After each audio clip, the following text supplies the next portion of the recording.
If you or someone you know is struggling with alcoholism or addiction, do not hesitate to reach out for help. You can find numerous free resources on our website, thebeginagainpodcast.com, and there are tons of resources and support networks available online, in person, or just a phone call away. You don't have to face this challenge alone. Welcome to the Begin Again podcast. I'm your host, Gary Menkes. On the Begin Again podcast, we delve into the inspiring journeys of individuals who have overcome alcoholism and addiction and emerged as true trailblazers in entrepreneurship, business, sports, and beyond. Through authentic, uplifting, and profound conversations with our guests, we aim to shatter the stigma surrounding addiction and demonstrate that recovery can be a catalyst for remarkable success, strength, and resilience. We firmly believe that by listening to these accounts, you will be empowered to unlock your own potential, instigate positive change in your life, and contribute to the creation of a better world. So, get ready to be inspired and embark on your own personal journey of growth with the Begin Again podcast.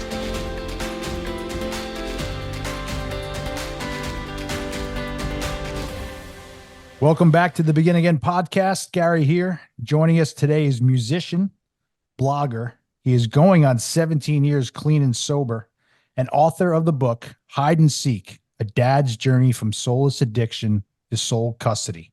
He is 16 years clean and sober. I just said that already. Paul Summers. Paul, welcome to the show. What's up, Gary? Welcome. Or thank you. I don't know. What am I saying? Okay. Yeah, no. Yeah, exactly. Welcome to be here. How are you doing? I'm doing great. It's cool to sit here and look at your background, and it's not lost on me that I've had a few musicians in your seat right now, so it's really cool. That is a cool background studio there. Thanks, man. And I'll zoom around a little better, what have you. I built this myself too. Very cool. I was not a builder type person for most of my life, and I always thought like there's nothing creative in building, and then I don't know, something happened like within the last 5 years. I think I was looking at like maybe someday like living off the land. Things were getting weird in the cities, I think a lot of people had thoughts of that in the past 4 or 5 years, right? I know a lot of people have, because the values of the land just went like crazy and got out of my price range again. But yeah, so I just decided, why don't I have my own? I have a detached garage in the house we live in, and built it. Yeah. Very cool. So I know we talked just offline about the book. I love the title of the book. I just said again offline. Tell us, what was it like? Well, you're going almost 17 years clean and sober. What was it like 17 years ago for you? So right about this time, 17 years ago, I had just got to where I had returned to drinking after 12 years of being sober, but using every other drug under the sun. I was of this insanity, I'll call it, that, well, I can't seem to shake the pain pills, man. How about I try going back to alcohol? And the very first night that I did it, my then wife, the next day, she called me a bunch of names and said that I was belligerent. I blacked out. I was never a blackout drunk when I drank, but I blacked out. So now I'm just at this point adding to things. I had gone to a treatment center because I'd called a suicide hotline. I was ready to die, basically. About this time 17 years ago, I was actually willing to die, thinking that was the only way. There was no way I can beat this. I just couldn't find a way to stop getting high. And my marriage was failing. I had, at that time, my daughter was 3.5. Okay. And it didn't, I wasn't much of a functioning parent. Now, her mom, who I was married to at the time, she's also an addict. We probably should have had our daughter taken away, with the behaviors that we were doing. I mean, we weren't like harmful or neglectful, but yeah, we were, Sure.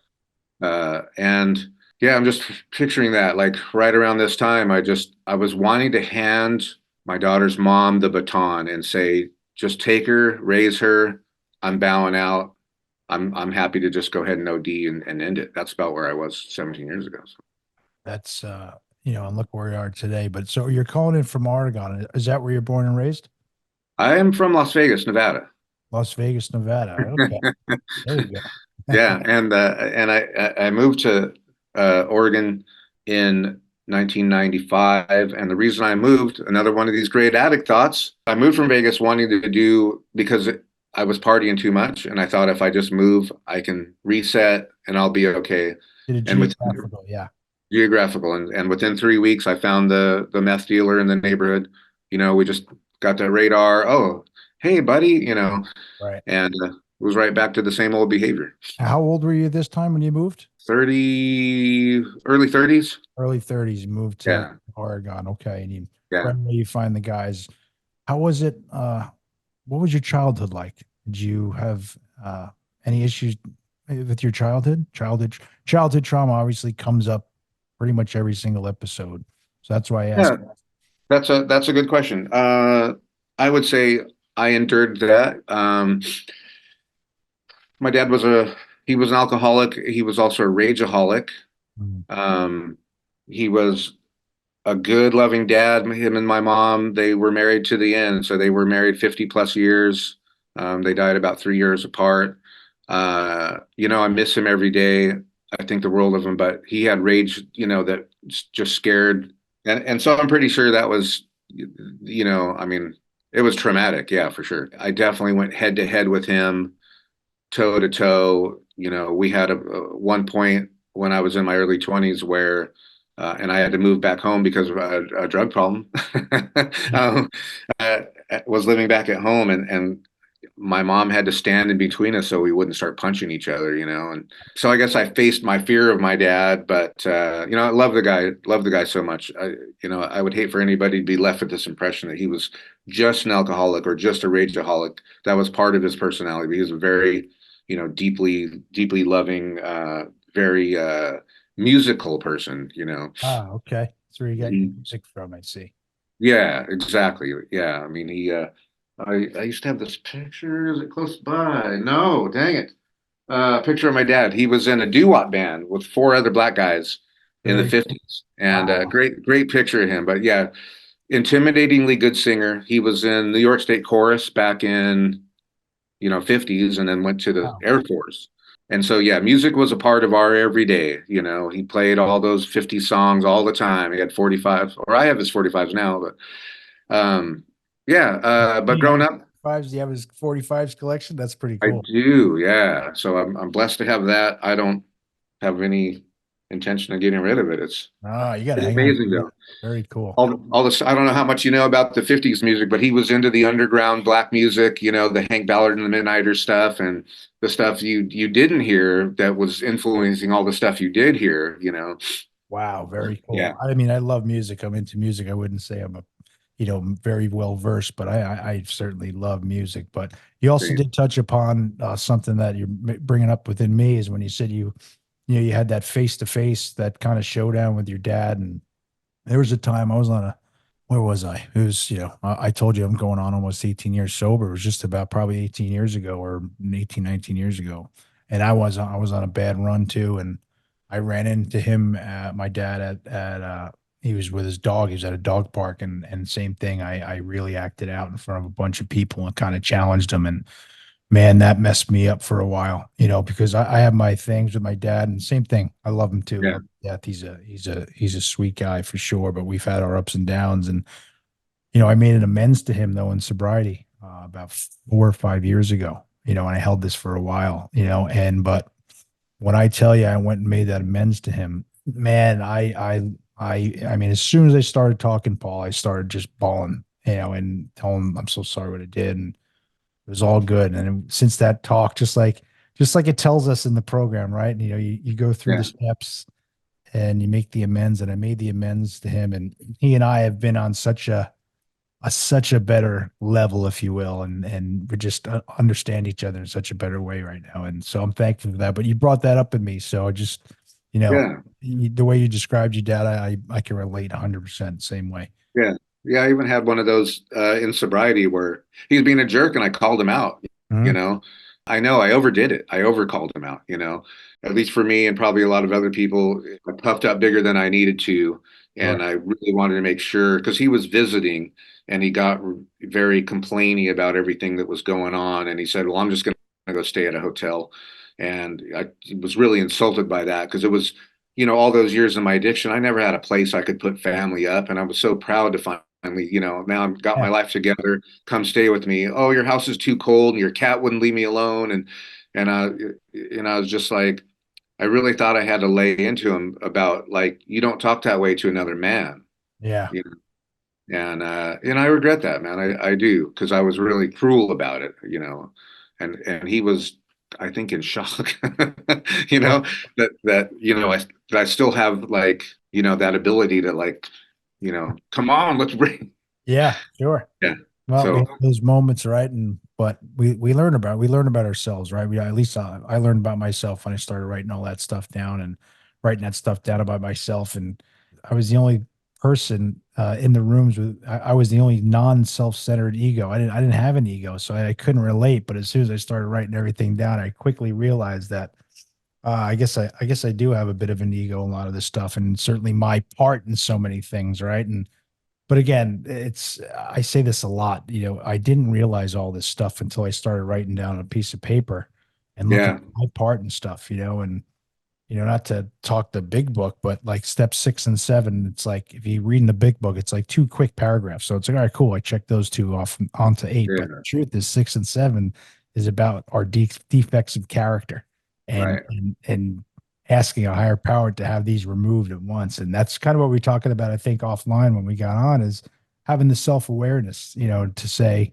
you know what, Gary, you don't know everything. In fact, you might not know anything. So just because you think whatever this is happening is wrong, you got to have an open mind. And I've been sort of given that gift, if you will, of an open mind in some of this stuff. But back to you, no, you're good. No, you, it's good, because I mean that's a good thing to touch on, and hard to well, let me put it this way. Like I think, as an addict, alcoholic brain, the disease, it's constantly telling us we're right, yeah, and it's got, you got to go through this filter system, of like, okay, well, let me run that through again, that's a great point. Justified anger. Some of us are exactly. professional. Yeah, I was yeah, professional at it. And you yeah, said run it through a filter. Like, some of this stuff, especially with a thick-headed man like me, like you're not getting through any of this. Like, and I was such a thick. If you told me to go left, I was just yeah, wired to go right. totally. You Yeah, know, just yeah. to, And and and I and still and might have that to some certain extent sometimes. well, and then as you're wired to go right, you're also like justifying and rationalizing like every single step of the way. And it's 100%. like, okay, like I'm learning, and it's a slow learn for anybody that's like new, to recovery. It's a slow learn, and I mean, I'm learning to not beat myself up when I don't get it, and Yes. to keep an open mind as to like what I can possibly see that I did or didn't do. Yeah. Well, you just brought up a term that is so prevalent within us, and that's beating ourselves up. Yeah, I yeah, mean, it just runs rampant, right? In our community, if you will, we are yeah, oh, yeah. so, we're wired to go the other way, just like you said, we're justified anger, but we're also wired to beat ourselves up. Oh man, I've heard in the room some of my best buddies that came up with this term, all roads lead to I suck. I'm less than, I'm not good enough, I'm this and oh that. man, And it's part of it, and I didn't know that. I clearly masked a lot of that in my drinking and, drugging. I was an alcoholic first and foremost, but after I had a couple of drinks, I would put anything in this body. That's just kind of how I ran. Um, but uh, it's looking back or do it like it's back to, doing work on ourselves. There's reasons why I numbed myself. I didn't want to feel. yeah, I didn't want to yeah. feel anything. And, Well, little did I know. uh, and maybe this is fast forwarding in like my background. 8 years ago, I got remarried. Mhm. Uh, I have two step kids. My wife, after seeing me in the program for a while, found her way into Al-Anon, and amazing. Oh my gosh, amazing! Like the work that it's done to help her, or the work she's done through the program. And I like that all roads lead to I suck. One of the things that she just shared with me, which was in one of the daily readings, was, us telling ourselves, "I'm not worthy," Yeah. and that's, it's the little things you don't think are that big of a deal, and then you start, like I said, running it through a filter of like, oh man, I do that all day long, You're spot on. And besides running through the filter of I'm not worthy, I'm going to be 50 years old. I'm turning 50 in July, right? So, but 40 plus years of muscle memory of I'm not worthy takes a long time to turn Yes. around. It does. Yeah.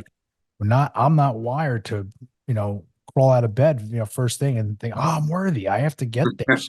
Some days I don't even get there, but some days I need to do a lot of work, Yeah. but again, it's Yeah. work that we do here, in the program, and it's the beauty. It's the beauty of a community. It's the beauty of, picking up the phone and talking to a like-minded person who gets what I'm saying. And Yeah. like you and I, like I understand what you're saying. We're in this, we're in the same boat, if you will, and so we understand each other. And that's part of the whole entire community, right? Which they don't tell you. It's not part of the instruction manual, I guess, when you walk into sobriety, but it's probably one of the most important parts. Yeah, it's definitely a benefit. Definitely a benefit. So there you are. I mean, you're in a bad spot. You don't want to, you're contemplating, you know, this life might be better without me here, and Yeah. I had shared too. I would have told you and anyone else that I had spoke to in the past that I never had suicidal thoughts ever. I was just like, I never had that, but there was a few times where I just wanted to lie down in a puddle in New York City and just get run over by a bus. Yeah. I Yeah. shared this with a few people, and they came over to me afterwards, like, if you did say that out loud at a certain point to certain people, that is clearly suicidal thoughts. So, they Yeah. might have put me somewhere, but my point is, whatever you want to call it or label my thought, like I know where you're coming from, whatever, almost 17 years ago, and Yeah. look at where you are today. Yeah. One of your guests, Dan Carity, am I saying his name Yeah, right? Carity, yeah, great guy. Carity. He was talking, and something he said was exactly where I was. He was talking about his daughter was so used to seeing him like 100% energy, and then he started getting so drunk there was nothing, and the fear in her eyes when she came into the room, and like his wife wouldn't even sleep with him anymore because he reeked of alcohol, and like now he's like lethargic, and I'm embellishing a little bit, but Oh yeah, you're right. that's in the memoir. There's this place where like I drag with all the last energy I have, I drag my mattress out into the living room so my daughter doesn't have that fear in her face, that daddy's not okay. Because I was always the one that interacted with her, and my addiction and drinking got to the point, where I wasn't functioning. I couldn't get out of bed. I just like I didn't want to like that. Yeah. I didn't want to feel or live. I didn't want to live, and so that really touched that another dad felt that way, Sure. like, we see the complication of our existence through our innocent child's eyes, and when fear is coming through this thing that, this human that should be, beaming, Right. purity and joy, and like, there's no limitations anywhere, and she's afraid, and it's like, oh my gosh, man. So that was like, yeah, that was right around this time, Yeah. 17 years ago. So So what happens, Paul? How do you go from there to, what happens from there? What takes you onto the road to the sobriety? an event did, and what happened was I had gone for a walk with my then wife, my daughter's mom. And I said to her, look, I'm not going to be able to straighten out my life. I'm going to try to stop getting high, getting loaded, but if I can't, I just want to know that you will, and that you'll raise our daughter. And she said, "Can I cuss on your show?" Go for it. Oh, Run it okay. down. Run it Anyway, down. Yes. she was like, "Oh, fuck you," and I was like, "What?" Like here I am thinking I'm being transparent, and like, and she goes, just to tell everything. I was 44 at the time, and she was 24 at the time. Mhm. So I married somebody 19 years younger than me. Um, and she said, you got to party your whole life. I'm just getting started. And I was just like, how stupid does that sound or whatever, I don't know. Right. Like I don't, looking at it from like, I don't think I'm proud of the fact that I partied a lot of my life away. Right. Um, anyway, I went to work that day. I had a temp job that hired me, even though they saw opiates in my pee. I told them that was for restless leg syndrome and that they're prescribed. And when I got home from that job, from work that day, my apartment was empty and she had taken our daughter and Mhm. disappeared. Oh, And yeah, and so I had gone to outpatient treatment about 9 months prior, and through outpatient treatment, I was attending 12-step program, and so I knew about the steps and the program and the people and the fellowship, and I didn't really work it. I stayed off drugs for 64 days, but I had some drinks along the way. mhm. Um, so I wasn't, I only got clean enough to get away from that outpatient because I had revealed too much to them about me using and my wife using, and they made me call Child Protective Services, Oh, boy. and Child Protective Services like, why would we bother with this? You're in treatment, obviously. Right. Um, anyway, so that's what happened. That's the event that happened. I came home from a temp job. My apartment was empty. My kid stuff was gone, and I looked at the four walls. And it wasn't the first time a relationship had ended, but this was having a daughter was a different realm for me. It Right. was a different level of connection. And she's Um, 3.5, right? Did I have that it, right? it was Three. 3.5 at that time, yeah, and so I was like, well, I could call my dealer or I could go to a meeting. And I chose the latter, thank God. you know, Sounds like and God maybe entered there. Yeah. yeah, yeah. And 2 days later, I was served a restraining order. I had never been physically violent with my wife. I'd been verbally over the top. Um, but she had claimed that, her and my daughter were scared for their lives and a lot of stuff that is kind of generally put in a restraining order. I totally believe in restraining orders. They're a good thing to have, but they're also used to weaponize women to get custody of their kids. And so that was where we were my first week clean and sober. Wow. Was served with a restraining order, calling a lawyer, making the decision like I never said this is it forever. Right. Uh, I really I really wanted just to make sure that my daughter wasn't raised without her dad. That was all I cared about, Right. you know. And The power of love, right? The power of love for the daughter. yeah, yeah, exactly. I mean, and then it ties into somewhat into the musician thing, although this theory is kind of all kind of blown out of the water at this point. But being a musician and playing bars and a lot of the women, that were dadless, you Wow. know. You noticed that playing in the bars. Oh yeah. Oh yeah.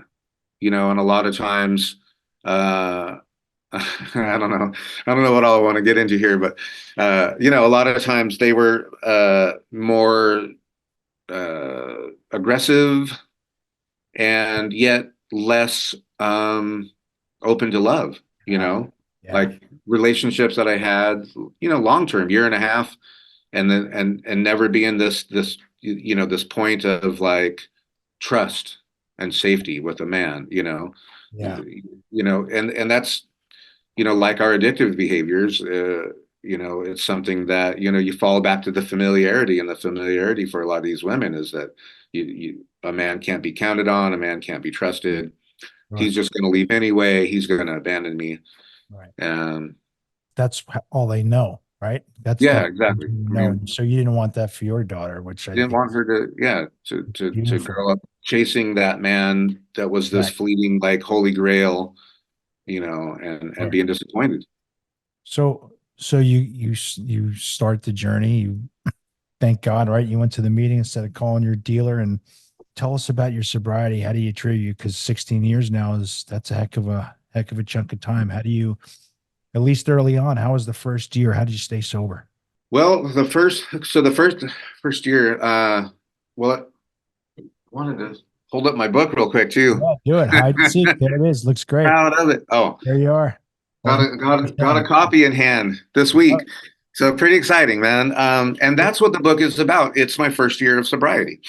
Ah, I, you know, I set out, I've always been kind of a storyteller. Uh, um, and I set out to tell my story. And I, I, uh, I know you didn't ask this question, but I'm getting go to for it. it. No, no, I love it. Please talk. I love it. Go.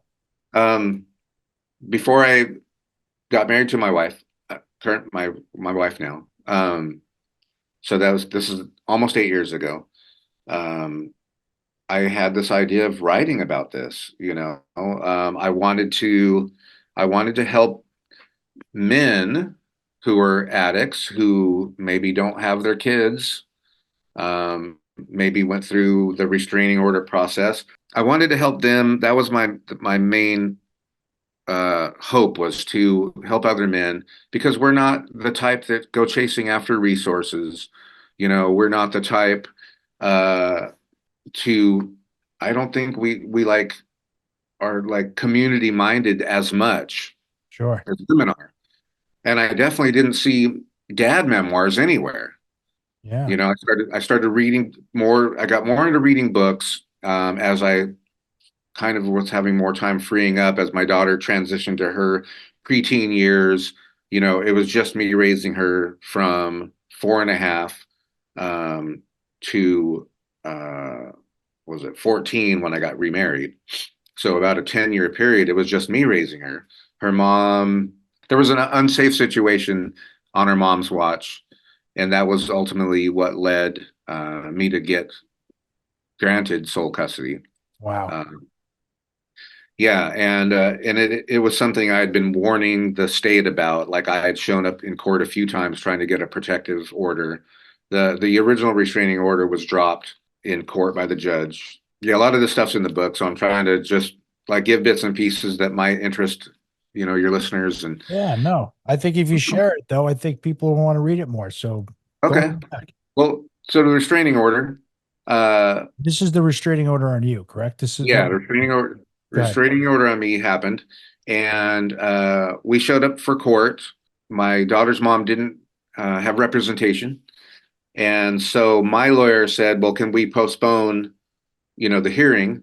until she has representation?" And the judge said, "Yeah, that'd be great." I hadn't seen my daughter in 3 weeks, which is the longest I had been without seeing her ever, in her entire almost 4 years.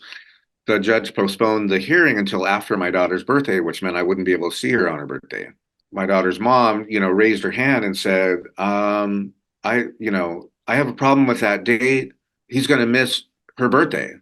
Like, she's going Okay. to miss her dad on her birthday. Yeah. And the judge stopped and said, like, looked at the restraining order, what was written about me, and said, "Are you serious, ma'am? Like, you've made some serious allegations against this man. You're afraid for your lives. You think he might kill you, and you want to see him, like, Right. that's, What's going on you here? know, Yeah. she should have dropped the restraining order right then and there, but she didn't.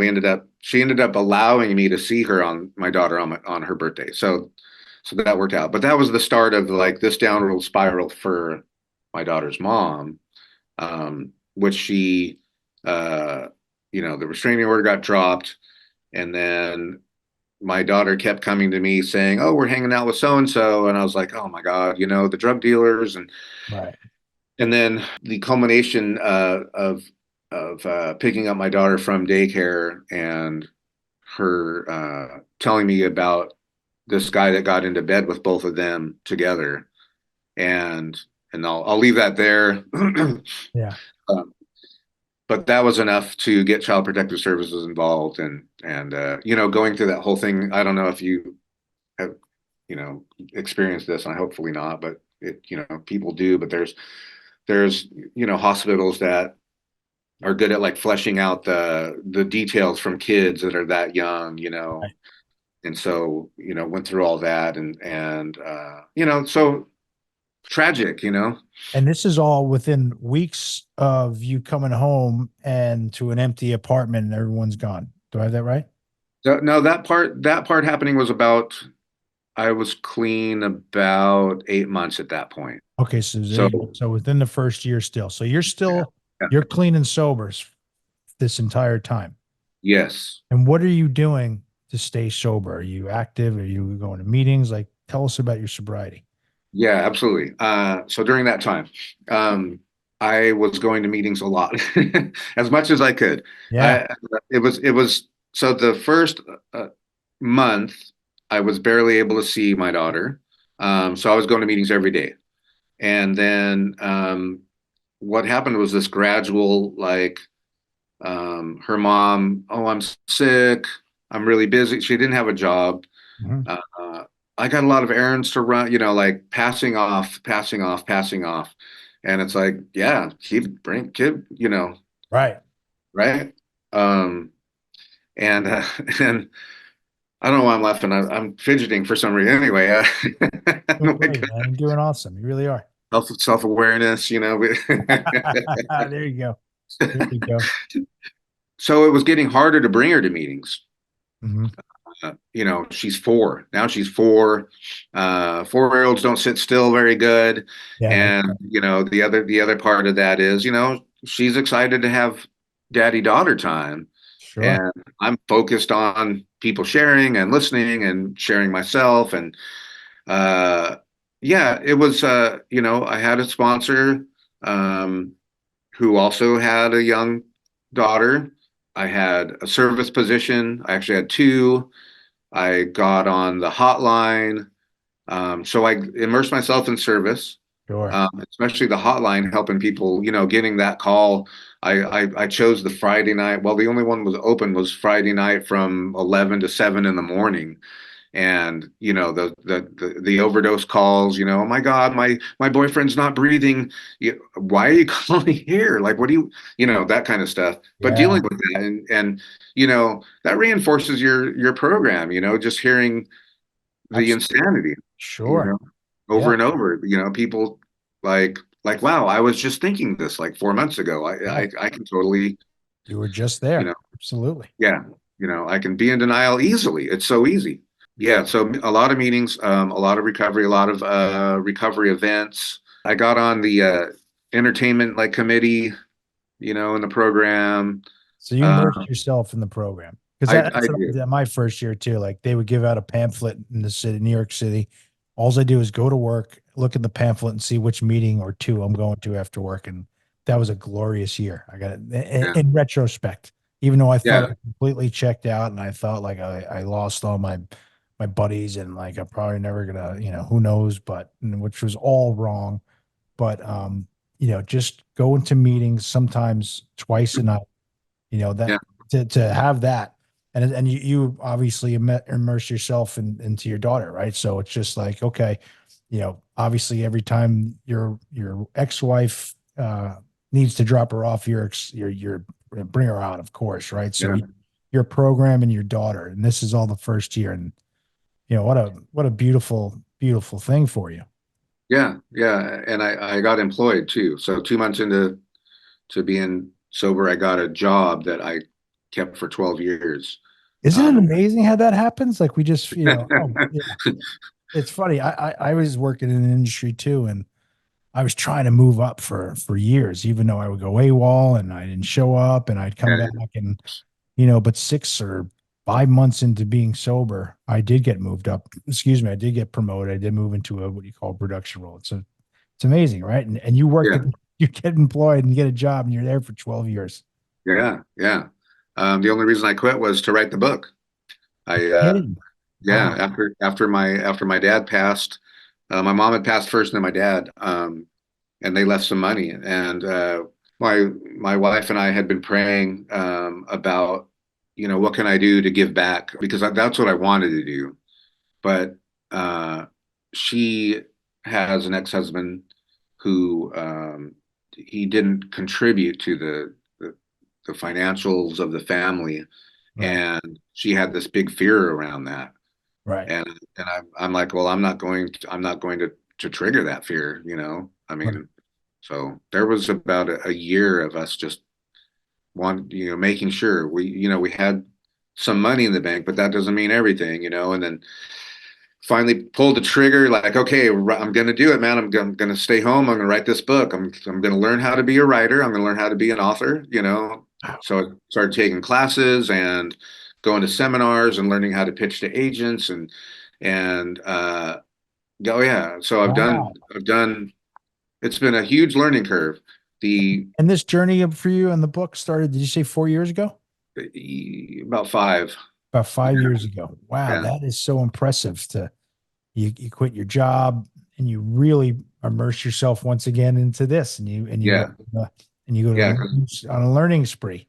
Yeah. At that point, the daughter was almost 16, and wanted nothing to do with me. So just kidding. No, I but get it. that age, I don't know. Not yet. My daughter's 10, but Oh, I know it's coming. hold on to that age, man. 10, 11, and then Oh yeah. this different, this Yeah, pod, I think, anyway. I know. Uh, yeah. So one other thing about that first year is, I really came back to the program.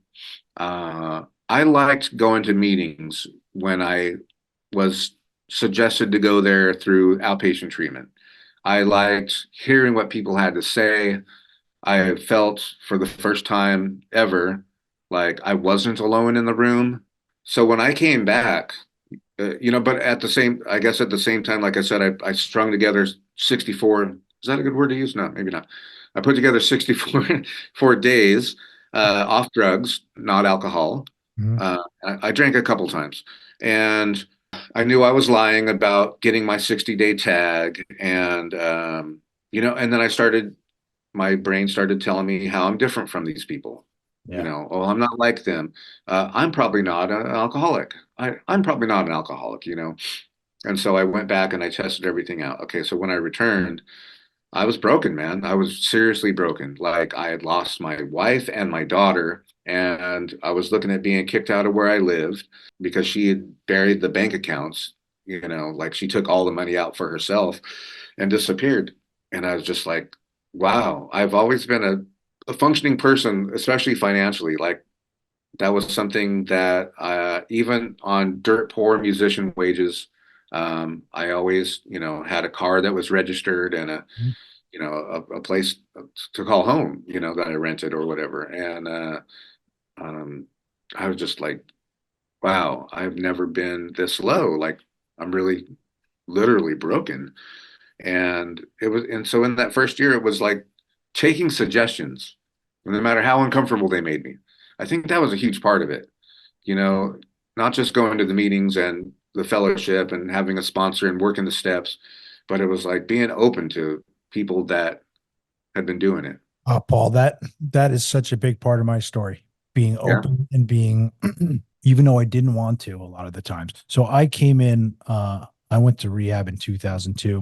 Like I said, my sobriety date's 2006. Yeah. So I was in and out for 4 years, and it was a brutal 4 years. It was ugly. It was all of it and trouble. And it wasn't until I surrendered. I gave up. I really gave up. And so I went back to I was never going back to those meetings no matter what. I know there'll be a time I'm going to have to stop drinking one day, but I'm certainly not ever going back to, AA. And lo and behold, what I found myself doing on, May 13th, 2006 was calling AA intergroup, and I went to a meeting. But it was Yeah. the first time, like when some stranger came up to me and gave me his phone number and said, call me, every instinct in my body is to be like, yeah, bud, you talk to them, keep going, take your phone number with you. And it made no sense to me, Paul. It didn't. I was like, but these guys are sober. I was like, okay, I'm just gonna do what I'm told, even though I hate it. Like I hate it. And I was so, like I said, I think off camera earlier, and we were talking. I was so stubborn too. Like, be like, dude, you got to call me tomorrow. I'd be like, fine, I'll call you. And I'd call him back. I called you. All right, we good? All right, and like hang up. Yeah. That's the smallest. Even was a gigantic. I mean, looking back, that's a gigantic leap for me to even just ring that guy's number. And so Yeah. being Yeah. opened, to, you had just said, being open to suggestions, and you talked about service too. Hats off to service, because there was so many times where I didn't want to go, but I had to go make the coffee, and That's what I do. it sucked, right? But I went, and you're talking to, while you're making the coffee, you're talking to three or four, old timers that have been around a long time, and you're talking Yeah. about recovery and sobriety. And even though I'm so, like, I'm so tense, and I'm so, not comfortable in my own skin early on, but it Yeah. all was just Oh, yeah.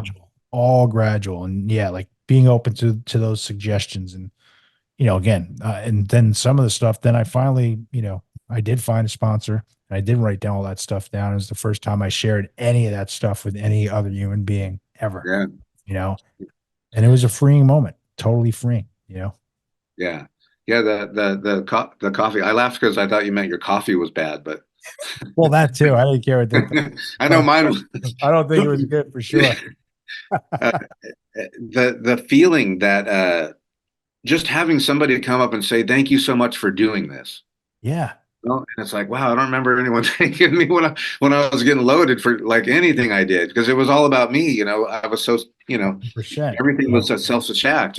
Yeah. Good to see you. It's good to see you again, or Yeah, yeah, yeah, getting your hand up and you say something, right? And I appreciate what you said. I used to be there.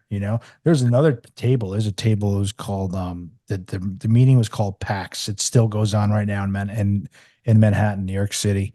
I think yeah. it's Monday night, 6 o'clock. And if you have under 90 days, it's a men's meeting. You got to sit at this big table in the front, and there's probably 200 guys there. And let me tell you, it's intimidating, really intimidating. But I had to go because I was told, you got to go to that meeting. You got to sit at that table. You got to raise your hand. And when it comes around to you, like, it's intimidating, but all that stuff. Okay. And I have friends from that meeting to this day, 18 years later. Some of them are some of my best boys, best friends I met in that meeting, just incredible group of people, which really is what you find all over sobriety, is just incredible group of people that sincerely just want what's best for you. They just want you, because we've been through it. They just want you to get sober too, because we know, what's on the other side of it, which is, I'll say it's a life beyond my wildest dreams. My dreams have changed. They're different. I used to have sick-minded, different types of dreams. And now, they really are a life beyond wildest dreams, just in a different way. It's incredible. Yeah, yeah, I totally agree. I uh, I I took, I will say, a break from recovery. I don't know if that's accurate, but uh, I took time. I quit my job to write the book, and then I think it was like 8 months later, COVID happens, Mhm. and now everybody's home, Right. and it turned into a lot of friction in the house. My wife and I actually separated for a little bit. It was that hard, Tough time. Yeah. It was. I didn't have an office to write in. I didn't have a space. I was out in the living room with a big desk, Yeah. and so that space was invaded, and that was really hard on me. And I found myself in a situation where I was kind of I was in a lot of fear for sure because of COVID. Yeah. What's going to happen? Are we falling apart? Sure. I have somebody at a speaker one time at a speaker meeting. She had mentioned this concept, and it might stick with you because it really stuck with me, or somebody listening or watching. Particles. She talked about the particles, and I'm like, well, yeah, yeah, what are the particles? So she explained the particles as in we get these thoughts, and Mm. they're like particles, and they come down. I don't know if she did this visual, but they come down, and it's Right. like, oh yeah, that's true. What? Oh, that's true. Yeah, that's true. But it's like feelings, sort of, like feelings are just feelings, right? And we Yeah. learn that early on, like, your feelings will pass, and it's like, well, they never passed when I was using, and so here's these particles, right? And the particles during COVID were telling me, people are going to show up at my door because they can't eat over in Portland, and I'm across the river in Vancouver, but they're going to start coming over here looting, and I better like get wood for the windows, and Yeah. It's uh, all coming, all the fear. Yep. I'm with you. yeah, Thank my you. my my my family was a little concerned. about, Sure. they told me later, they didn't tell me at the time. Yeah. I seriously bought like 6 months worth of canned food, and like I didn't know how bad this was going to get, You're not and you're not the only one. yeah, and like we talked about, there was a point where I was just like, um, let's move out of the city and let's learn how to be self-sustaining, and I still have that desire. I'd Yeah. really like to do that. I have been working at that here because you sure as heck don't want to get in the middle of some land in the middle of nowhere and suddenly figure out you're not a gardener. And and I did kind of figure that out. I'm not as good at it as I thought, but anyway, baby steps, right? Yeah. Well, so all those particles were telling me all this horrible stuff. And the other thing that was really horrible about COVID was, to me, or in my my experience, was like how the 12-step programs were just getting defiled on social media. The people in the program, the God, oh, they're God believers, and then the like calling the program racist, because some white dudes came up with it, or whatever, and it's like So I ridiculous. I I, mean, I got so upset with that because yeah. the way I saw it is I've been to all Black people meetings. I've been to gay meetings, where it's a Oh, majority of the people, right? yeah. Yeah. So have I. There, We all have. there's Yes. nothing in the Someone just program. throws out the word, racist in any corner now. It's ridiculous. Yeah, I don't have to explain that I'm not or you're not because some right. social media throws it up because there's a white person and I mean, give me a break. It's just ridiculous. Yeah. I really like, I took that very personal, Yeah. uh, because part of why the program works is we're saving the next person. We're No only doubt. keeping Yeah. what we have by giving Giving away, it away. Yeah. right? Right, brother. And for somebody to say, "Oh, yeah, those people over there, they don't like blacks at their meeting," or fill in the blank, right? And it's like, somebody new that doesn't know, Right. And they're, it's they're all the gonna, people that aren't in it. That's exactly right. That's right. the people that aren't alcoholics or addicts or sick people are the ones that are spewing this stuff. And what they're doing is hurting the other people that maybe never find their seat. Well, and that's how I see it. I see it as like, okay, so you're presenting this like picture of a sign being on the wall, those who are blank are not welcome here. Right. The wall of the meeting, the door at the door, you can't come in. And I see it as, when you're spewing that lie, because it's a lie, you Totally. know, when you're spewing that lie, you might be killing somebody. Right. Somebody may not get 100%. to a room and get saved or helped find out how to be clean. Those lies did kill people. Yeah, a That's lot. the facts. A lot of people, because people die every single day in our community. Yeah, So those exactly. people do have blood in their hands, and They do. They that's not do. hyperbole. That's real. It's very real. Yeah. You're in New York City, you said? Yeah. What part? Just curious. Like Well, I what live in borough? Long Island, but like I was in Manhattan today. Yeah, and I'm Portland for me is right across the river here, and it's Yeah. like we're living with all drugs being legalized, Yeah. and the bodies on the bodies daily. I mean, it's not it's not working, and I've been like just destroyed on social media for saying, hey man, I don't think enabling people is reducing their harm, you know. That term, that's harm reduction. I mean, Right. it's all fabrication and It it's all is. based on lies, but people have no idea what they're talking about. Yeah, I agree. I don't think people understand. So my big complaint with that is that got it almost seemed like arguing with it around 2021 on social media. I mean, I'm wanting to get on social media as an author and Yeah. share recovery with people, and then it's getting choked down like in this chokehold, like and so I took a break from meetings because the program that saved, the 12-step program saved my life, Yeah. and I honor that with everything I have. No other thing I tried worked.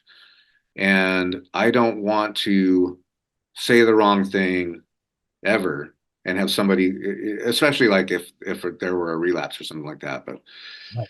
and have somebody go, oh yeah, 12-step programs don't work. Look what happened to Paul Summers. But that was real for me. So I took a break for a long time from going to meetings. I just went to speaker meetings. Yeah. Um, and then, like, my wife, in a very gentle, loving way, is like, you sure had a different attitude when you were working with your sponsor, and it's like, okay, all right, you don't you ever, I'll backhand myself, you watch. No, that's a joke between her and I.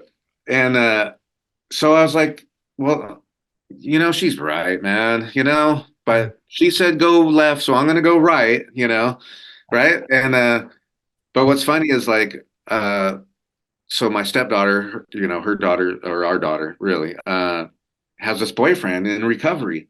And yeah. And same with my daughter, her stepdaughter. Anyway, That's great. I just became a grandfather. Congratulations. That's Yeah. amazing. And Yeah. my daughter is married to a man in recovery. I admire young people so much, Paul, that come into like It's so gotta be much. so hard for them, you It's so know? hard, but they're so ahead of the game. Yeah, Even meetings and true. person That's true. I'm like, man, you are so ahead of the game. Stay here, brother. Yeah, and true. And so they're up in Seattle. They come down to meet us, and he was like, yeah, I'm, going to this my home group's this men's meeting. It's called the COC, COK. Uh-huh. God, I forget what it stands for anyway. Uh, and he's like, "Oh, it's great. We kind of have our own. Group conscious has this. It's kind of a special, different meeting. You can't share unless you've been there and you're working the steps with somebody who's there." I'm like, "Oh, that's kind of interesting, man." Yeah. And I said, "Have you sponsored anybody?" And he goes, "No." And I said, "I'll be your sponsee, man." So Wow. here's right. Oh my gosh, I had not read the big book. I was from the narcotics program. Yeah. Oh my God, that thing is it's so good. It's so good. And I actually, when going back to like people, yes, yes. Going back to, Look. oh, did I bring it in? I brought it in. Okay, it's in a different room. When when people talked about AA and like I didn't know either. Like I knew Narcotics Anonymous, Right. I knew NA, I knew the Blue Book and the Flat Book, the Step Working Guide, and uh, um, and I'm reading this and I'm just going, everything in here says everybody's welcome. We're here for everybody. There is nobody that should ever be shut out of getting saved by this process that we have found works, you know? The only requirement for membership is a desire to stop drinking. Yeah, there ain't That's nothing that's it. It's not any special any about part of the right. globe. Yeah. And just how plainly it's written. And I mean, I'm highlighting, I'm, yelling at my wife, look what it says, man. Those people are all wrong. So anyway, I wanted Rejuvenated. You got rejuvenated then. to very much so. That's the thing. It's like, yeah, these 12 steps, and having a higher power. I call mine God because that's simple for me. It's not a religious God. And you know what? It's very, my relationship with my higher power is very personal to me, you know. You know, and so yeah, I just wanted to share that because that definitely has reinvigorated the work I'm doing on being a better human being. Wow, I love that. I love how you said too that your relationship with your higher power is very personal to you. I think that's really important. It's for however you choose for it to be. I call my higher power God as well. Yeah. But early on, and I never had a problem with it, but early on, um, they'd say make the meeting your higher power for now. Just whatever you needed to do. And I did. And I would feel stuff in those meetings. But I say it all the time. I start my day in prayer on my knees and gratitude and prayer and my day every single day in prayer. Right. And it's very personal for me as well. But it's it's probably one of the most important aspects of my life is having conscious contact with a higher power. And I think it goes along with everything we kind of talked about, being self-aware and being aware of all of our surroundings and all the beauty that there really is if we keep our eyes open. And that's a lot of times what my prayers are for. God, Yeah. please open my eyes to see the beauty here, and Yeah. Yeah. it's Yeah. as simple as that. Mine is to, what can I do to help? It's basically, what is your will for me today? Exactly. Right. Give me what I can handle. Yes. Please. And, Yeah. and whatever that is, as long as I'm able to hear it, which I pray to be able to hear what you're, to understand what, spell it out for me. I know I'm going to always want to go back to, my blinders. Excuse me. So spell it out to me. And then, what would you have me do to help another person? That's it. Thy will, not mine, be done in a nutshell. Yeah. So, Paul, Absolutely. where can we find the book? I know we're going to put it all in the show notes so everyone's going to be able to find it, but we want to hear from you as well. Well, right now, a couple places. Amazon for sure. My publisher is putting together kind of a one sheet, I guess, for where but it's going to be on everywhere books are sold. Okay. I think it takes a little bit of time to get there. It just was released on the 13th, so April 13th. So Congratulations. it's out now. It's for sure on Amazon, or my website, which I'm going to tell you what that is. Or yeah. So Please. it's Paul Summers Jr. So that's JR. So Summers spelled like summertime. Mhm. PaulSummersJr.com. And I'm laughing because I started work on the audiobook. Have you done an audiobook before? Have you done Oh no, I haven't done any books just yet. Oh my gosh. I thought you just get in a mic and start reading. No. I'm about 200 hours into this thing and realizing every little, Every little oh boy. Oh my gosh, every little bit of sound. Yeah. Yeah. And one of the things I do a lot is, I guess, I do this anyway. I don't know. All right. Well, the book we can find it at Amazon and we can find it at paulsummersjr.com. Again, this will all be in the show notes. We will promote this and put this out. Go give it a look. I already told a friend of mine before we came on that who I was having on to go give your book a look. And I think he's probably going to make a purchase. So Paul, I love your story. We're gonna stay in touch. We're gonna promote this as much as we can. Of course, the book gets going. Keep me posted. Your story's gonna help people. I love the title of it. I gotta read it again. It's Hide and Seek: A Dad's Journey from Soulless Addiction to Soul Custody. Paul Summers Jr. Paul, thanks so much for your time. I appreciate you being here. Can't wait to hear more from you. Yeah, Gary, and let me just say, I love what you're doing for the recovery community. Just keeping it going, guys and gals and people and humans that have time, that's the best thing we can do is just share where we're at so you can see it, and hear it with your eyes and ears, So thank you so much. I appreciate that very much. Thanks so much, Paul. All right. We'll stay in touch. And are you on Instagram as well, right? Instagram, yeah. Okay. It's just Paul Summers Jr. All right. We'll put it all in the show notes for you because you got to go give him a follow too, guys. Awesome. Thanks for being here, Paul. We'll talk soon. All right, Gary. Thank you for having me. Appreciate it.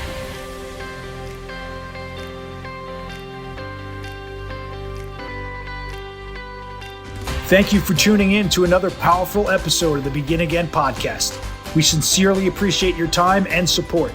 We hope that today's conversation has ignited a spark within you, affirming that recovery is not only attainable, but can also be a wellspring of strength and resilience. Our ultimate goal is to make a difference in someone's life every single day. By sharing these stories of redemption, we strive to empower you and inspire you to unlock your fullest potential, facilitate positive transformations, and contribute to creating a better future for yourself, for your loved ones, and the world at large. If you know someone who could benefit from listening to our show, please share it with them. And if you resonate with our mission and feel compelled to do so, we would greatly appreciate your support through a 5-star review, following us on Instagram, and subscribing to our YouTube channel, The Begin Again Podcast. The more positive reviews we receive and the wider our message spreads, the greater our collective ability to help others realize that change is possible in their own lives. Thank you once again for being a part of our community. May you be blessed on your own journey of personal growth and transformation.